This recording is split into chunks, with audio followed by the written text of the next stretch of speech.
أعوذ بالله من الشيطان الرجيم بسم الله الرحمن الرحيم الحمد لله رب العالمين والصلاة والسلام على أشرف الأنبياء سيد المرسلين وإمام المتقين محمد بن عبد الله صلى الله عليه وسلم وعلى آله وصحبه أجمعين أما بعد. மதிப்புக்குரிய சகோதரர்களே சகோதரிகளே, அஸ்ஸலாமு அலைக்கும் வரஹ்மத்துல்லாஹி வபரகாத்துஹு. இன்ஷா அல்லாஹ் இன்றைய நாளில் நாங்கள் பார்க்க இருக்கின்ற தலைப்பு, நாங்கள் இப்போ இருக்கிற மாதம் ஷாபான் மாதம். அந்த வகையில் இந்த ஷாபான் மாதம் அடுத்து நாங்கள் எதிர்கொள்ள இருக்கின்ற ரமலான் மாதத்தோடு ஒப்பிடுகின்ற நேரத்தில் அதனுடைய முக்கியத்துவம் என்ன, அதை நாங்கள் எப்படி பயன்படுத்தி கொள்ள வேண்டும் என்றது தொடர்பான சில விஷயங்களை உங்களோட பரிமாறிக்கொள்றதற்கு இருக்கின்றேன் இன்ஷா அல்லாஹ். உண்மையிலே நாங்கள் கடந்த வாரம் வேற ஒரு தலைப்பு நாங்கள் ஸ்டார்ட் பண்ணினோம். அந்த தலைப்போட கண்டினியூவேஷன் தான் உண்மையிலே போகணும். ஆனாலும் இந்த சந்தர்ப்பத்தினுடைய முக்கியத்துவம் கருதி இந்த தலைப்பு இங்கே செய்யப்படுகின்றது. அதுவும் இந்த தலைப்பை இந்த சந்தர்ப்பத்தில் இங்கே செய்வதற்கு இயலவே அதை செய்வதற்கு இருந்தவர் வேறொரு ஆள்.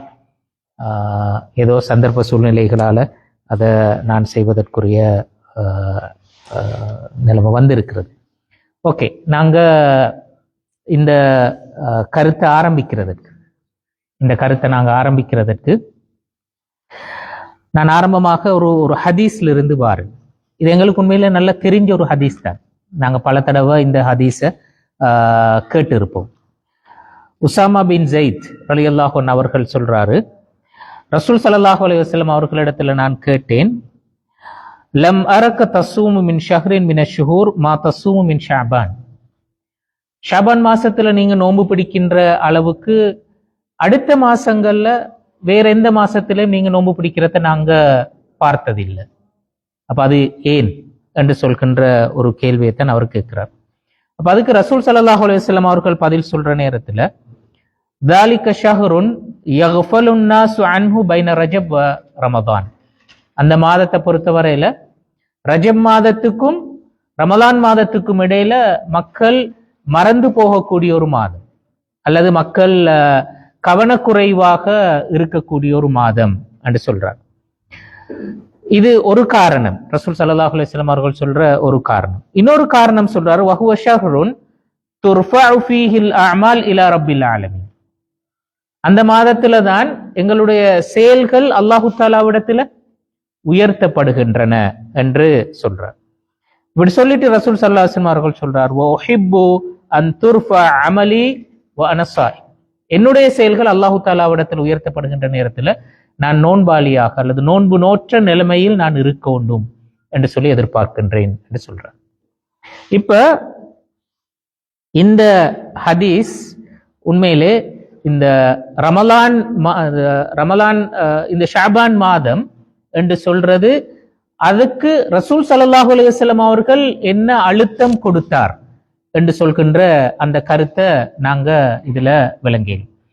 அப்ப இதுல இமாம் ஷவுகானி ரஹ்மத்துல்லாஹி அவர்கள் இந்த ஹதீஸை வச்சு ஒரு கருத்து சொல்லுவார் என்றால், இந்த ஹதீஸ் 3 மாதங்களை குறிப்பிட்டு சொல்கிறது, அல்லது 3 மாதங்கள் பற்றி பேசுகிறது.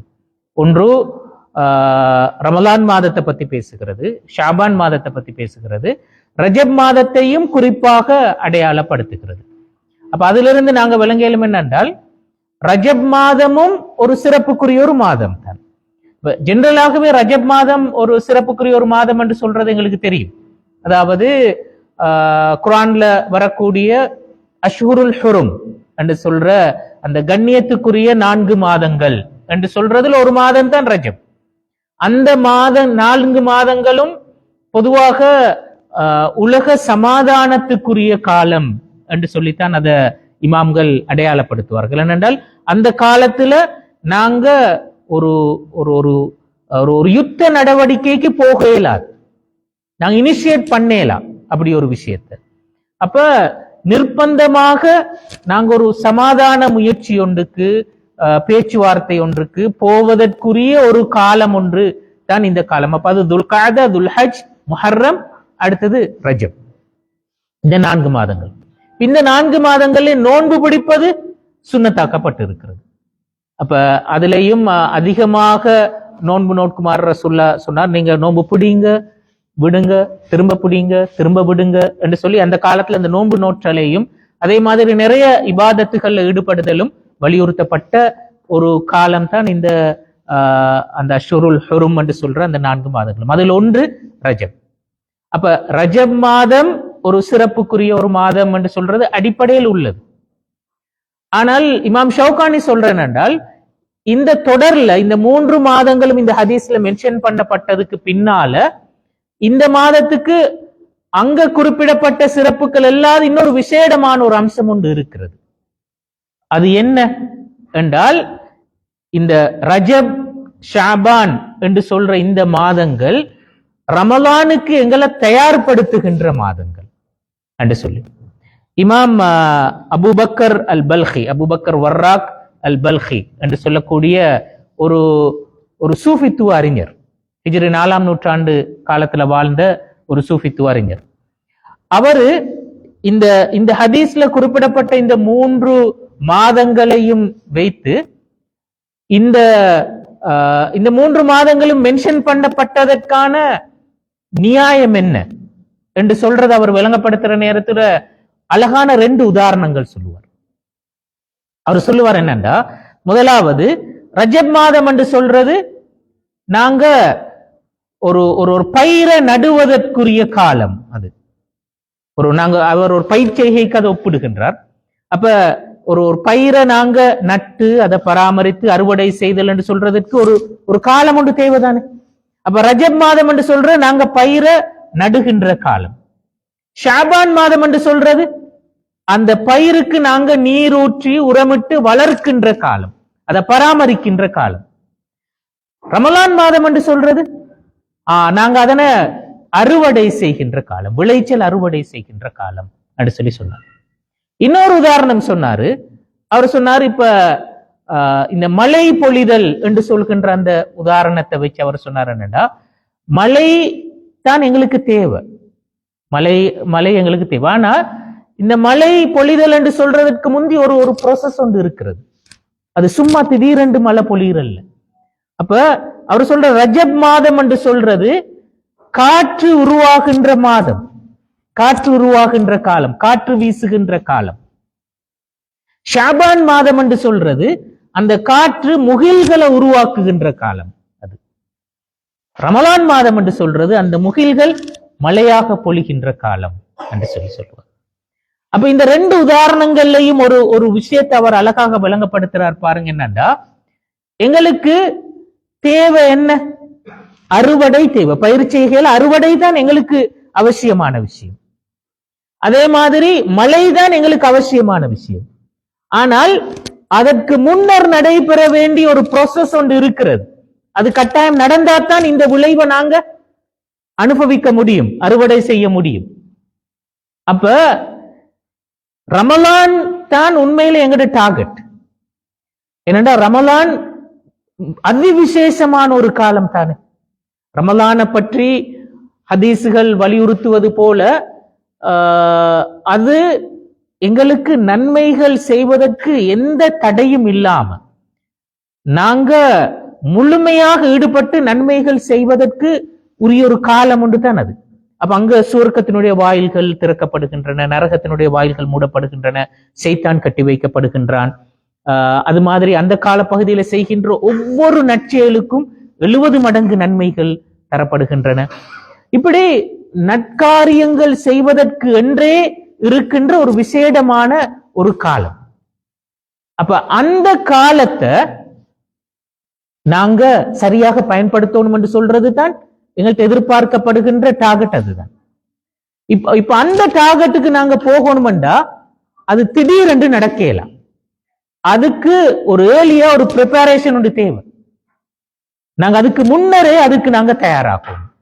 அப்ப அதுதான் இந்த ரஜப் ஷாபான் என்று சொல்கின்ற காலங்கள் என்று சொல்லி இவர் அபூபக்கர் அல் பல்கி அவர் விளங்கப்படுத்துவார். அப்ப நாங்க ரஜப் மாதத்திலிருந்து இதற்கு நாங்க தயாராக வேண்டும். ஆனா இப்ப ரஜப் எங்களுக்கு கடந்துட்டு இப்ப நாங்க இருக்கின்றோம் முகில் உருவாகின்ற காலத்துல, அல்லது நீரூற்றி உரமிட்டு பயிரை பராமரிக்கின்ற காலத்துல நாங்க இருக்கின்றோம். இப்போ லேட் இல்லை எங்களுக்கு. இப்போ நாங்க ரமலானுக்காக எங்களை தயார்படுத்துறதற்கான அவகாசம் எங்களுக்கு முன்னால இருக்கிறது. அப்ப இந்த உதாரணம் வெரி கிளியராக எங்களுக்கு சொல்கிறது. அவர் இந்த ஹதீஸிலிருந்து அவர் பெற்றுக்கொண்ட ஒரு ஒரு லெசனை தான் இந்த உதாரணத்தினூடாக அவர் சொல்றார். அப்ப இந்த விஷயத்தை ரசூல்லா வலியுறுத்தினதற்கு பின்னால் இருக்கின்ற ஒரு ஒரு தத்துவம் என்னன்னா, இந்த ரமலானுக்கு எங்களை தயார்படுத்துவதற்கான, அதற்கு நாங்கள் எங்களை பயிற்றுவித்துக் கொள்வதற்கான ஒரு காலமாகத்தான் இந்த ரஜபும் ஷாபானும் காணப்படுகின்றது என்று சொல்றது. அதைத்தான் ரசூல் ஸல்லல்லாஹு அலைஹி வஸல்லம் அவர்கள் கேட்டதாக சொல்கின்ற ஒரு பிரபல்யமான துஆ இருக்கிறது.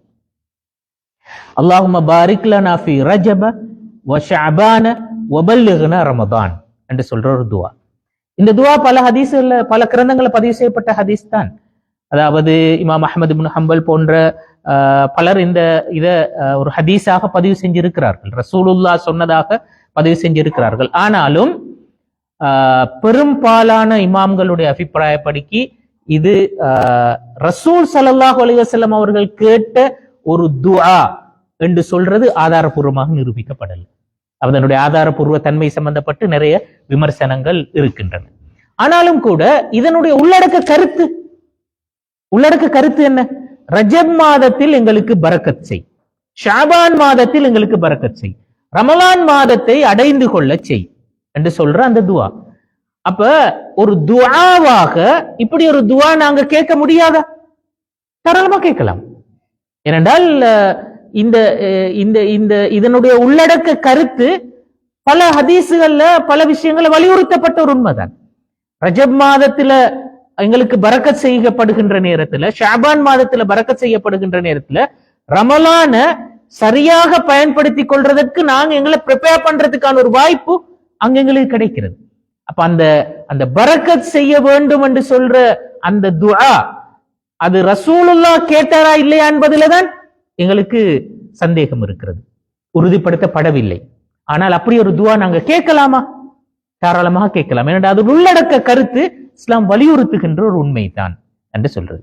அப்ப அந்த வகையில் இமாம்கள் பொதுவாக சொல்லுவார்கள் என்னண்டா, இப்படி ஒரு விஷயத்தை இமாம் அதாவது இப்னு அசாக்கிர் போன்ற பலர் சொல்லுவார்கள், இப்படி இது இதனுடைய அந்த உள்ளார்ந்த கருத்து இஸ்லாம் வலியுறுத்துகின்ற ஒரு விஷயம் தான். அந்த வகையில நாங்க இப்படி ஒரு துஆ கேட்பது முஸ்தஹப்பான ஒரு விஷயம், விருப்பத்துக்குரிய ஒன்று என்று சொல்லி இமாம்கள் சொல்வார்கள். இது ஒரு சுன்னா என்று சொல்லல, ஆனா ஒரு விருப்பத்துக்குரிய ஒரு செயற்பாடு என்று சொல்லி இமாம்கள் சொன்னார்கள்.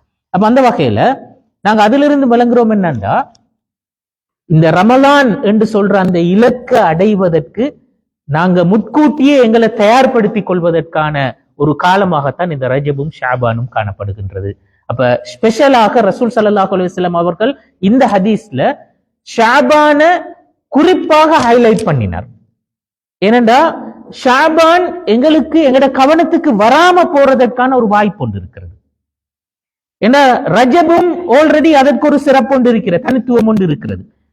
அந்த ரமலானுக்கும் ஒரு தனித்துவம் ஒன்று இருக்கிறது. அப்ப இந்த ரெண்டு தனித்துவமான 2 மாதங்களுக்கு மத்தியில ஷாபான் கவனத்துக்கு வராமல் போறதுக்கான ஒரு வாய்ப்பு ஒன்று இருக்கிற. அதனால ஷாபானுக்கு ஒரு விசேடமான கன்சர்ன் ஒன்று ரசூலுல்லாஹ் கொடுத்தார்.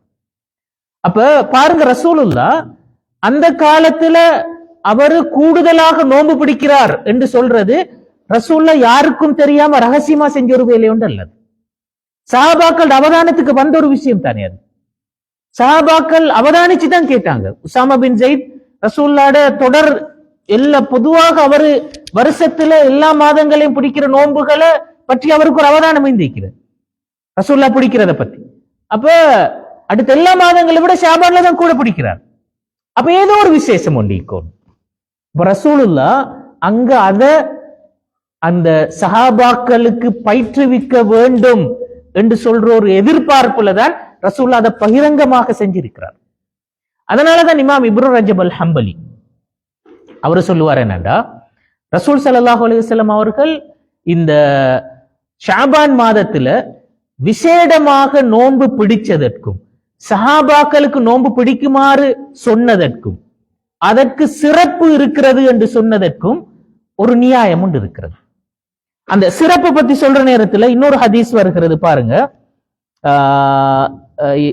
இந்த ஹதீஸ் திருமதியில பதிவு செய்யப்பட்ட ஒரு ஹதீஸ். அனஸ் ரலியல்லாஹு அன்ஹு அவர்கள் சொல்றார், ரசூல் ஸல்லல்லாஹு அலைஹி வஸல்லம் அவர்களிடத்துல கேட்கப்பட்டது, ஐயு ஸௌம் அஃதல் பஅத ரமதான், ரமலானுக்கு பிறகு சிறப்புக்குரிய நோன்பு எது என்று கேட்ட நேரத்துல ரசூல் ஸல்லல்லாஹு அலைஹி வஸல்லம் அவர்கள் சொன்னார், ஷஅபானுன் லிதஅதீமி ரமதான் அப்படிதான் சொன்னார். ஷாபான் மாதத்துல பிடிக்கிற நோன்பு என்று மட்டும் சொல்லல, ரமலானை கௌரவப்படுத்துறதற்காக ஷாபான்ல பிடிக்கிற நோன்பு அதுதான் ரமலானுக்கு அடுத்தபடியாக சிறப்பான நோன்பு என்று சொல்லி சொன்னார். ரசூலுல்லாஹ்வும் அங்க ஸ்பெசிபிக்கா ஒரு விஷயத்தை வலியுறுத்துகின்றார். இந்த ஷாபான் மாதத்துல நாங்க ஏன் நோன்பு பிடிக்கணும் என்று சொல்ற நேரத்தில் அது ரமலான கௌரவப்படுத்தல் என்று சொல்றது. ரமலான கௌரவப்படுத்தல் என்று சொன்னா உண்மையில என்ன? அதைத்தான் இமாம் இப்னு ரஜப் அல் ஹம்பலி அவர் விளங்கப்படுத்துவார். என்னண்டா, இது ரமலான்ல நாங்க எங்கட அமல்களை மிகச்சரியாக நிறைவேற்றுவதற்கு எங்களை நாங்க பயிற்றுவித்துக் கொள்ளுதல் என்று சொல்றதுதான் அதனுடைய நோக்கம். இது எங்களுக்கு ஒரு ட்ரைனிங். ஷாபான் மாதத்துல நாங்க நோன்பு பிடித்தல் என்று சொல்றது, அவர் சொல்லுவாரு, ரமலான்ல நோன்பு பிடிக்கிறது எங்களுக்கு சிரமமாக இருக்க மாட்டாது, கஷ்டமாக இருக்க மாட்டாது. அப்ப எங்களுக்கு அந்த அந்த செயற்பாடுகளை செய்வதை இலகுபடுத்தல் என்று சொல்ற நோக்கத்துலதான் அந்த விஷயத்த ரசூல் ஸல்லல்லாஹு அலைஹி வஸல்லம் அவர்கள் எங்களுக்கு வலியுறுத்தினார். அதுதான் உண்மையிலே இந்த தஅதீம் என்று சொல்றதனுடைய கருத்து. ரமலானுக்கு நாங்க கொடுக்கிற ரெஸ்பெக்ட், கண்ணியம், கௌரவம் என்று சொன்னதனுடைய மீனிங் என்ன? அதுதான் என்று சொல்லி இமாம் இப்னு ரஜப் அல் ஹம்பலி அவர் வழங்கப்படுத்துவார். அவரு அதை இன்னும் வலியுறுத்துறதுக்கு இன்னொரு அழகான ஒரு உதாரணம் சொல்லுவார். என்னன்னா, நாங்க இப்ப ஃபர்லான தொழுகைகளுக்கு முன்னாலேயும் பின்னாலேயும் சுன்னத்தான தொழுகைகள் இருக்கு, அது எங்களுக்கு தெரியும். இப்ப இதோட தத்துவம் என்ன? ஏன் சுன்னத்தான தொழுகைகள் ஃபர்லான தொழுகைகளுக்கு முன்னாலேயும் பின்னாலேயும் இருக்கிறது? இமாம்கள் 2 காரணங்கள் சொல்லுவார்கள். முதலாவது காரணம், ஃபர்லான கடமைகளை நாங்க நிறைவேற்றுவதற்கான ஒரு ஆர்வத்தையும் தூண்டுதலையும் வழங்குதல் அதனுடைய ஒரு நோக்கம். அது ஒரு மோட்டிவேஷன், எங்களுக்கு ஒரு ஆர்வத்தை ஏற்படுத்துகிறது, எங்களை மோட்டிவேட் பண்ணுகிறது அப்படி ஒரு விஷயத்தை செய்வதற்கு. 2வது நியாயம் சொல்லுவார்கள் என்னன்னா, ஃபர்லான கடமைகள்ல நாங்க எங்களை அறியாம விடுகின்ற தவறுகள் இருக்கிறது. எங்களை அறியாம நாங்க எங்கட சிந்தனைகள் எங்கேயாவது போயிருக்கும், அல்லது எங்கட அந்த செயல்களை நாங்க ஏதாவது தவறு விட்டு இருப்போம், எங்களை அறியாம எங்கட கவனத்துக்கு வராம விட்டு இருப்போம். அந்த மாதிரி விஷயங்களுக்கு குற்றப்பரிகாரமாக அவை அமையும். இந்த 2ம் தான் இந்த முன்னால பின்னால இருக்கின்ற இந்த சுன்னத்தான தொழுகைகளுக்கான நியாயம் என்று சொல்லி இமாம் இப்னு ரஜப் அல் ஹம்பலி சொல்றாரு. என்னன்னா, இது தொழுகைக்கு மட்டுமல்ல, இது நோன்புக்கும் இதுதான் உண்மை. அப்ப நாங்க ரமலான் மாதம் எங்களுக்கு ஃபர்லான நோன்பு, கடமையான நோன்பு. இப்ப இந்த நோன்புக்கு முன்னால் ஷாபான் மாதத்துல நோன்பு நோட்பல் சுன்னத்தாக்கப்பட்டு இருக்கிறது. அதே மாதிரி ஷவ்வால் மாசத்துல 6 நோன்பு எங்களுக்கு சுன்னத்தாக்கப்பட்டு இருக்கிறது. அப்ப இது எதை காட்டுகிறது என்றா, நாங்க ரமலான் மாதத்துல அந்த நோன்பை சரியாக நோட்பதற்கு எங்களுக்கு ஒரு ஆர்வத்தை ஏற்படுத்துதல், எங்களுக்கு ஒரு தூண்டுதலை வழங்குதல், எங்களை மோட்டிவேட் பண்றதற்கான ஒரு ஏற்பாடாகத்தான் இந்த ஷாபான் மாதத்துல நோன்பு அல்லாஹ் தஆலா வைத்திருக்கின்றார். அப்ப ஷாபான் மாதம் என்று சொல்றது உண்மையிலே அதுல நாங்க பிடிக்கிற நோன்பும் சரி, அதுல நாங்க செய்கின்ற இபாதத்துகளும் சரி, உண்மையிலே எங்களை மனசளவுலையும் சரி உடல் அளவுலையும் சரி ரமலானை நாங்க எதிர்கொள்றதற்கு எங்களை ப்ரிப்பேர் பண்றதற்கான ஒரு ஏற்பாடு தான் அது. இதன் காரணமாகத்தான் இமாம்களுக்கு மத்தியில அவங்க ஷாபான் மாதம் வந்தாலே, பல சமயங்கள்ல நீங்க கேள்விப்பட்டிருப்பீங்க, இமாம்கள், இமாம் மாலிக் போன்றவர்கள், இமாம் மாலிக் வந்து அவருடைய ஃபுக்ஹு மஜ்லிஸ் இருக்கிற, அவர் ஃபுக்ஹு பாடம் நடத்துற, வளமையா தொடர்ந்து நடத்துற பாடத்தை ரமலான் வந்தா நிப்பாட்டிடுவார். ஏன்னா ரமலான்ல கூட இபாதத் செய்யணும்ன்றதுக்காக வேண்டி. ஆனா சில இமாம்கள் என்ன செய்வார்கள் என்னன்னா ஷாபான்ல நிப்பாட்டிடுவாங்க. இப்ப இமாம் அம்ர் இப்னு கைஸ் என்று சொல்ற ஒருத்தரை பத்தி சொல்லுவார் என்னென்றால், அவருக்கு அவரு இந்த கற்பித்தல் வேலையில ஈடுபட்டது போலவே அவருக்கு ஒரு வியாபார நிலையமும் இருந்தது. ஒரு ஷாப் என்று வைத்துக் கொள்ளுங்களேன், ஒரு வியாபார நிலையமும் இருந்தது. ஷாபான் மாதம் வந்து அவர் என்ன செய்வார்னா அந்த வியாபார நிலையத்தை மூடிடுவார். மூடிட்டு அந்த பிசினஸ் பண்ற நேரம் இருக்கிறது, அந்த நேரத்தை எதுக்கு கொடுப்பாருன்னா குர்ஆன் ஓதுறதுக்கு கொடுப்பார். குர்ஆன் ஓதுவார் அந்த நேரத்துல. இதுல இன்னொரு இமாம் சலமத் இப்னு குஹைல் என்று சொல்றவர், அவர் சொல்லுவார் என்னன்னா, இந்த மாதத்தை இமாம்கள் எப்படி அடையாளப்படுத்தியிருக்கிறார்கள் என்றால் ஷஹ்ருல் குர்ரா, குர்ஆன் ஓதுகின்றவர்களுக்குரிய மாதம் என்று சொல்லி இந்த ஷாபான் மாதத்தை அடையாளப்படுத்தி இருப்பதாக அவர் சொல்லுவார். அப்ப அதிலிருந்து நாங்க விளங்குற ஒரு விஷயம் என்னென்றால், ஷாபான் மாதம் நோன்பு நோட்பதற்கான காலம் மட்டுமல்ல, உண்மையில் நோன்பு பிடிக்கிறதற்கு எங்களை ட்ரெயின் பண்றதற்கான காலம் மட்டுமல்ல. குர்ஆன் ஓதுறதாக இருக்கலாம், தஹஜ்ஜுத் தொழுறதாக இருக்கலாம், விக்ர் செய்யறதாக இருக்கலாம், சதகா கொடுக்கிறதாக இருக்கலாம், எந்த விஷயமாக இருந்தாலும் எல்லா விதமான அமல்கள்லையும் எங்களை நாங்க பயிற்றுவித்துக் கொள்வதற்கான ஒரு காலம் என்று சொல்றதுதான் இந்த ஷாபான் மாதம் என்று சொல்றது. அப்ப அதுதான் இந்த ஷாபான் என்று சொல்றதுல நாங்க விளங்கிக் கொள்கின்ற ஆக முக்கியமான விஷயம். அப்ப இந்த ஷாபான் மாதத்தை நாங்க எந்த அளவு தூரம் அதிலிருந்து மேக்சிமம் யூஸ நாங்க எடுக்கின்றோம் என்று சொல்றது எங்கட கையில தான் இருக்கு. நாங்க அதை பயன்படுத்துகின்ற அளவுக்கு ரமலான்ல நாங்க அறுவடைய சம்பூர்ணமாக செய்வோம். அதிலிருந்து மேக்சிமம் அதிலிருந்து நாங்க பிரயோசனம் பெறுவோம். இங்க நாங்க குறைபாடு விடுகின்ற நேரத்துல அங்க நாங்க பெற்றுக்கொள்கின்ற அந்த அறுவடை அளவு குறையும். இப்ப பிசினஸ் செய்யறாக்களுக்கு தெரியும், இங்க எப்படியோ தெரியாது. ஸ்ரீலங்காலண்டா சீசன் ஏப்ரல் சிங்கள பெருநாள் சீசன், நோன்பு பெருநாள் சீசன், கிறிஸ்துமஸ் சீசன். இந்த சீசன் வந்தா என்ன செய்வார்கள்? சீசன் வருதுன்னு சொல்லி வீட்டுல கையை கட்டிட்டு சும்மா இருப்பாங்களா? அதுக்கு முட்கூட்டிய ஏற்பாடு 3-4 மாசத்துக்கு முந்தைய செய்வாங்க தான். கொண்டு வர வேண்டிய சாமான் எல்லாம் இறக்குமதி செய்வாங்க. இடம் போதல்லண்டா இன்னும் தேவையான இடத்தையும் விசாலப்படுத்துவாங்க. ஸ்டாஃப் போதல்லண்டா இன்னும் ஸ்டாஃபையும் எடுத்துடுவாங்க. எல்லாத்தையுமே ரெடி பண்ணி வைப்பாங்க சீசனை எதிர்கொள்றதுக்கு. அப்படி முட்கூட்டிய தயார்படுத்தல் இருந்தால்தான் அந்த சீசன்ல நாங்க கூடுதலான லாபத்தை சம்பாதிக்க முடியும். இது நேச்சுரலாக எந்த விஷயத்திலையும் நாங்க இப்படித்தான் திங்க் பண்ணுவோம்.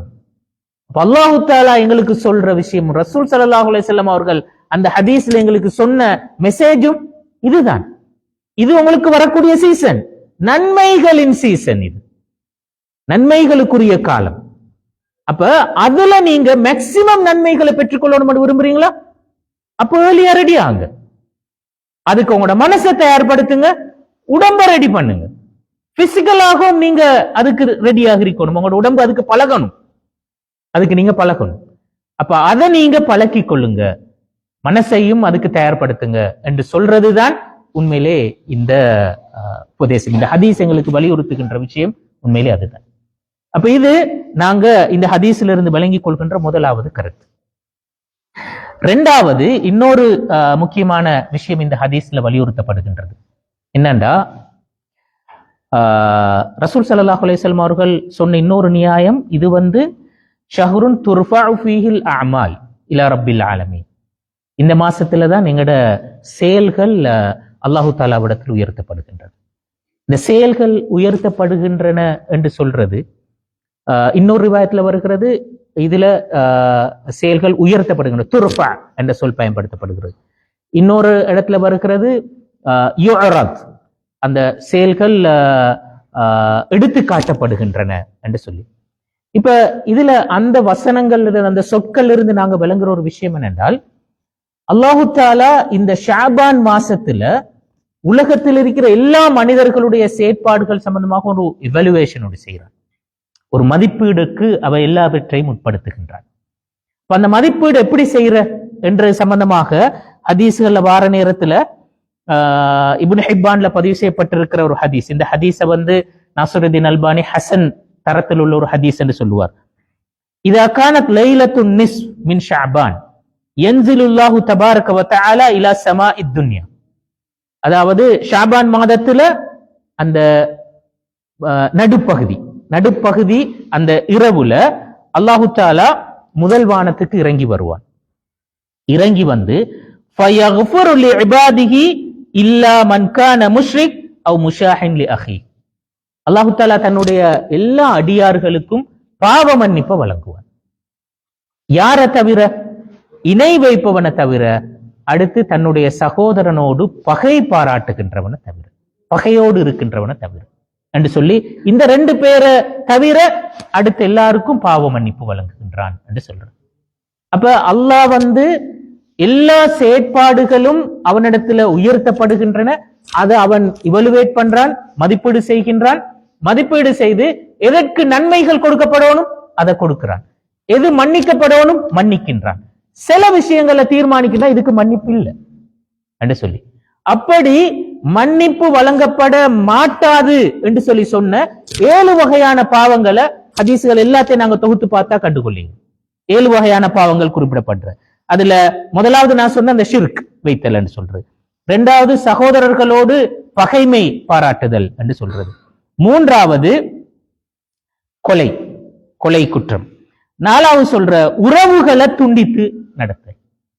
நாங்க உறவுகளை சேர்ந்து நடக்காம உறவுகளை முறித்து நடந்து கொள்ளுதல் என்று சொல்லி, 5வது சொல்ற பெற்றோருக்கு மாறு செய்தல், பெற்றோருக்கு கட்டுப்படாமல் இருத்தல், 6வது போதை பழக்கத்துக்கு உட்பட்டு இருப்பவர், 7வது தன்னுடைய ஆடைகளை பெருமைக்காக அணிகின்றவர் என்று சொல்லி, இப்படி இந்த 7 வகையான குற்றங்களை சொல்லி இந்த குற்றங்கள் உள்ளவருடைய பாவங்களை அல்லாஹு தஆலா மன்னிக்க மாட்டான். அது தவிர ஏனைய குற்றங்கள் அல்லாஹு தஆலா மன்னிக்கின்றான் என்று சொல்லி சொல்றார். இப்ப நாங்க ஒரு விஷயம் விளங்குறோம் என்னன்னா, இந்த நடைமுறையில 2 முக்கியமான லெசன்ஸ் இருக்கிறது. ஒன்று, அல்லாஹு தஆலா ஒரு இவாலுவேஷனோடு செய்யறான் தானே. அல்லாஹ் ஒரு இவாலுவேஷன் செய்வது அதனோடாக எங்களுக்கு சொல்ற மெசேஜ் என்ன? எங்களுக்கு என்ன மெசேஜ் சொல்றான்? நீங்க இந்த மாசத்தை பயன்படுத்துங்க உங்களை ஒரு மதிப்பீட்டுக்கு உட்படுத்துவதற்கு, உங்களை ஒரு சுய விசாரணை செய்து கொள்வதற்கு. அப்ப அல்லாஹு தஆலா அந்த வேலையை செய்கின்றான் என்று சொல்வது எங்களுக்குள்ள மெசேஜ். நாங்க அந்த வேலையை எங்களுக்கு நாங்க செஞ்சு பார்க்கணும். கடந்த ஷாபான்ல இருந்து இந்த ஷாபான் வரையில நாங்க என்ன செஞ்சிருக்கிறோம், என்ன தவறு விட்டிருக்கிறோம், எது எல்லாம் சக்சஸ் என்ற லைஃப்ல, எது எல்லாம் ஃபெயிலியர், என்ன ரீசன் என்று சொல்ற ஒரு விஷயத்தை நான் எனக்கு என்ன இவலுவேட் பண்ணிக்கொள்ளும். அப்படி இவலுவேட் பண்றதற்கான ஒரு வாய்ப்பு இந்த மாதம், அதை நீங்க அதற்கு பயன்படுத்துங்க என்று சொல்றது அல்லாஹு தஆலா அதுல எங்களுக்கு சொல்லுகின்ற ஒரு மெசேஜ். 2வது இன்னொரு முக்கியமான விஷயம் என்னன்னா, அல்லாஹு தஆலா பாவங்களை மன்னிக்கிறேன்னு சொன்னான் தானே. நாங்க சும்மா இருக்கிற நேரத்தில் அல்லாஹு தஆலா பாவங்களை மன்னிப்பானா? கண்டிப்பாக இல்லை. அல்லாஹு தஆலா பாவங்களை மன்னிக்கிறது நாங்க அதற்காக மன்றாடுகின்ற நேரத்தில். இப்ப சிலருடைய பாவங்களை மன்னிக்கிறல்லன்னு சொல்லிக்கிறாங்க, ஆனா இப்ப அவங்களுக்கு மன்னிப்பே கிடைக்காதா? அப்படி இல்லை, அவங்களுக்கும் மன்னிப்பு கிடைப்பதற்கான வாய்ப்பு இருக்கிறது. எப்படி? அவங்க அதற்காக மன்றாடுகின்ற நேரத்தில், அதை உணர்ந்து அதற்காக தௌபா செய்கின்ற நேரத்தில். அப்ப நாங்க இந்த சந்தர்ப்பம், இந்த இடத்தில் அல்லாஹு தஆலா பாவங்களை மன்னிக்கின்றான் என்று சொல்வது எங்களுக்கு சொல்லுகின்ற மெசேஜ், எங்கட பாவங்களுக்கு நாங்க தௌபா செய்வதற்கான ஒரு வாய்ப்பு இந்த காலம், அதற்கான ஒரு வாய்ப்பு அல்லாஹு தஆலா எனக்கு தந்திருக்கின்றான். அப்ப அதை நான் பயன்படுத்த வேண்டும் என்று சொல்வதுதான். இப்ப நாங்க இந்த காலப்பகுதியில எந்த அளவு தூரம் எங்கட பாவங்களை உணர்ந்து நாங்க அதற்காக மன்னிப்பு கேட்கின்றோம், எங்கட லைஃப ஒரு முறை நாங்க நீல திரும்பி பார்த்து அதுல நான் வந்த பாதையில விட்ட தவறுகள் என்ன, நான் செஞ்ச நல்ல விஷயங்கள் என்ன என்று சொல்றதை நான் திரும்பி பார்க்கின்ற ஒரு வேலையை நான் செய்கின்றேனா என்று சொல்வது. அப்ப இங்க நாங்க மிச்ச சீரியஸா யோசிக்க வேண்டிய ஒரு விஷயம் என்னன்னா, இப்ப இதுல சொல்லப்பட்ட சில குறிப்பான பாவங்கள் இருக்கிறது தானே. இப்ப நாங்க சிறுக்கு செய்ய மாட்டோம், நாங்க யாரும் கொலை செய்ய போறது இல்லை. ஆனா மற்ற விஷயங்களை பாருங்களேன், அன்றாடம் எங்கட வாழ்க்கையில நிறைய நடக்கின்ற விஷயங்கள் ஒன்று தானே ஒவ்வொன்றும். நாங்க இன்னொரு ஆளோட பகைய மனசுல வச்சுக்கிட்டு இருக்கிறது என்று சொல்றது, உறவுகளோட நாங்க தொடர்பு இல்லாமல் இருக்கிறது, அவங்களோட சில சமயங்களில் பர்பஸ்லி நாங்க உறவை தூரமாக்கி வச்சிருப்போம். அதே மாதிரி பெற்றோருக்கும் எங்களுக்கும் இடையிலான அந்த உறவு பல சமயங்கள்ல அவங்களோட பேசுறதுக்கான சந்தர்ப்பம், போன் சரி நாங்க அவங்களோட உறவாடுறதுக்கான நேரத்தை நாங்க எடுத்துக்கொள்ளுதல் என்று சொல்றது பல சமயங்கள் எங்களுக்கு இல்லாமலே போயிருக்கு. போதை பாவனை என்று சொல்றது இங்குள்ள சூழல்லையும் அது ஒரு இஷ்யூ தான். அதே மாதிரி இலங்கையில் உண்மையிலே கடந்த ஒரு 3-4 வருஷமாக அது ஒரு மிகப்பெரிய ஒரு பிரச்சனை. பல சமயங்கள்ல நாங்க போதை பாவனைய யாரோ ஒருத்தர் எங்கேயோ குடிச்சிட்டு உளர்றதைத்தான் நாங்க பார்த்திருக்கிறோம். ஆனா இப்ப ஒவ்வொரு வீட்டுக்குள்ளாலையும் அந்த பிரச்சனை வந்திருக்கு. ஏண்டா அதனுடைய பாவனை பொருட்களுடைய வடிவங்கள் நாங்க யாரும் கற்பனை செய்யாத வடிவங்கள் எல்லாம் அது வந்துட்டு. அப்ப இப்ப அந்த அந்த பிரச்சனை சர்வசாதாரணமாக இருக்கிறது. இப்படி இந்த மாதிரி எங்கட அன்றாட லைஃப்ல உள்ள இந்த பிரச்சனைகளையும் அல்லாஹ் தஆலா சொல்றான், இதுவும் மன்னிக்கப்படாத குற்றங்கள் என்று சொல்லி. அப்ப பாருங்க என்னண்டா, அப்ப நாங்க எவ்வளவு சீரியஸான ஒரு தௌபா ஒன்று கேட்க வேண்டிய ஒரு காலத்துல இருக்கின்றோம் என்று சொல்றது. அப்ப இந்த சந்தர்ப்பம் எங்களுக்கு சொல்ற முக்கியமான விஷயம், நாங்க இந்த தௌபாவை செய்யணும், எங்களை ஒரு மீள் பரிசீலனைக்கு நாங்க உட்படுத்த வேண்டும் என்று சொல்வதைத்தான் அல்லாஹு தஆலா இந்த காலப்பகுதியை எதற்கு பயன்படுத்துகின்றான் என்று சொல்கின்ற அந்த செயற்பாட்டின் ஊடாக எங்களுடைய செயல்கள் அல்லாஹு தஆலா மதிப்பீடு செய்கின்றான், அதுல பாவங்களுக்கு பாவ மன்னிப்பு வழங்குகின்றான் என்று சொல்வதனூடாக நாங்க பெற்றுக்கொள்கின்ற பாடம் அதுதான். எங்களை நாங்க ஒரு மதிப்பீட்டுக்கு உட்படுத்தணும், எங்கட பாவங்களுக்கு நாங்க தௌபா செய்ய வேண்டும் என்று சொல்றது.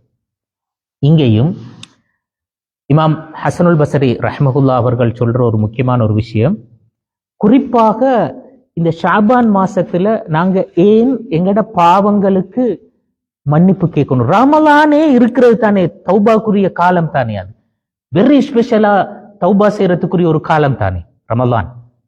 என்னடா ஹதீஸ்ல வருகிறது, ஒருத்தன் ரமலான அடைஞ்சி அது முடியறதுக்கு முந்தி அவன் பாவங்களுக்கு அவன் மன்னிப்பை பெற்றுக்கொள்ளல என்று சொன்னா அவன் நாசமாகட்டும் சொல்லி.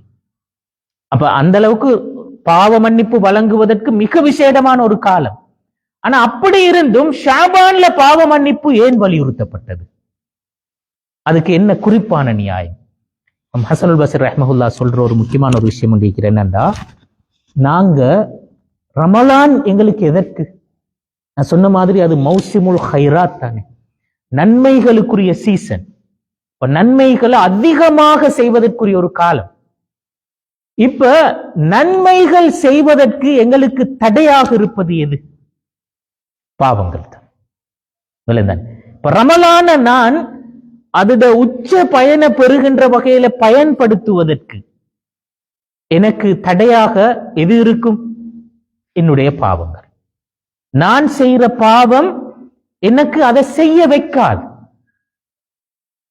அதை செய்வதற்கு தடையாக இருக்கும்.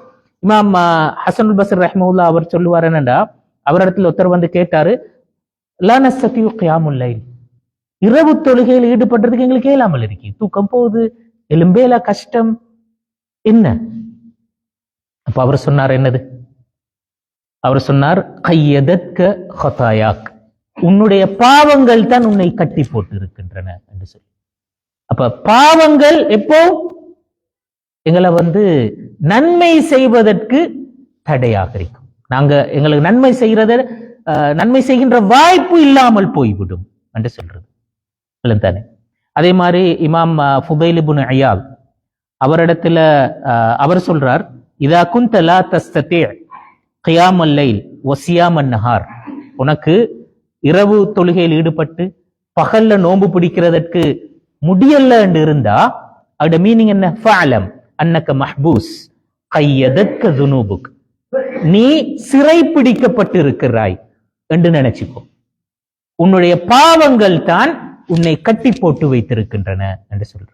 அதாவது உன்னை சிறைப்பிடிச்சு வச்சிருக்கிறது எது? உன்னுடைய பாவங்கள் தான். அப்ப பாவங்கள் எங்கள நன்மைகள் செய்வதற்கு தடுக்கின்றன என்று சொல்றது. இமாம் ஷாஃபி இடத்துல இமாம் ஷாஃபி வந்து உண்மையிலே மிகுந்த மனன ஆற்றல் உள்ளவர். அவர் பாடமாக்குற அதுல மிகுந்த மனன ஆற்றல் உள்ளவர். அவருடைய அந்த இமாம் ஷாஃபியினுடைய சிறப்புகள் சம்பந்தமா பேசுற இதுகள்ல ஒரு விஷயம் சொல்லுவார்கள், அது கொஞ்சம் ஒரு மிகைப்படுத்தல் தான், ஆனாலும் அப்படி இருக்கிறதுக்கு வாய்ப்பு இருக்கிற. இமாம் ஷாஃபி அவ்வளோ டேலண்டான ஒரு ஆள். அவர் வந்து ஒரு புத்தகத்தை புரட்டினாரண்டா, இப்ப அவரை வாசிக்க வேண்டியது இந்த பக்கத்தை கையால மூடிக்கொள்வார், அடுத்த பக்கத்தை கையால மூடிக்கொண்டுதான் இந்த பக்கத்தை வாசிப்பார். ஏன்? இந்த பக்கத்தை தவறுதலான பார்த்து விட்டாரண்டா அவருக்கு அது மனனமாகிரும். அப்ப அந்த மனனர் பாடமாக்குற ஒரு ஓர்டர்ல தானே வரணும், மாறி இதுக்கு முந்தி இது மனனமாயிரும் என்று சொல்லி அவர் இதை மறைச்சு கொண்டு இதை பார்ப்பாராம் என்று சொல்லி அவருடைய அந்த மனன ஆற்றல் சம்பந்தமா சொல்றது அப்படி ஒரு கதை சொல்லுவார்கள். அது சிலவேல் உண்மையா இருக்கலாம், பொய்யா இருக்கலாம். ஆனா அங்க சொல்ல வந்தா இமாம் ஷாஃபியினுடைய மனன ஆற்றல். அதே இமாம் ஷாஃபி அவருடைய ஆசிரியர் இமாம் வக்கீ இடத்துல போய்த்து அவரு முறைப்படுறார். அது இமாம் ஷாஃபியினுடைய கவிதைகள்ல அது வருகிறது. அவர் சொல்றாரு, ஷகௌதுலி வக்கீஇன் சூஅ ஹிஃப்லி ஃபஅவ்சானி பிதர்கில் மஆசி. அவர் சொல்ற, நான் வக்கீ இடத்துல போய்த்து எனக்கு ஞாபகம் நிக்குது இல்ல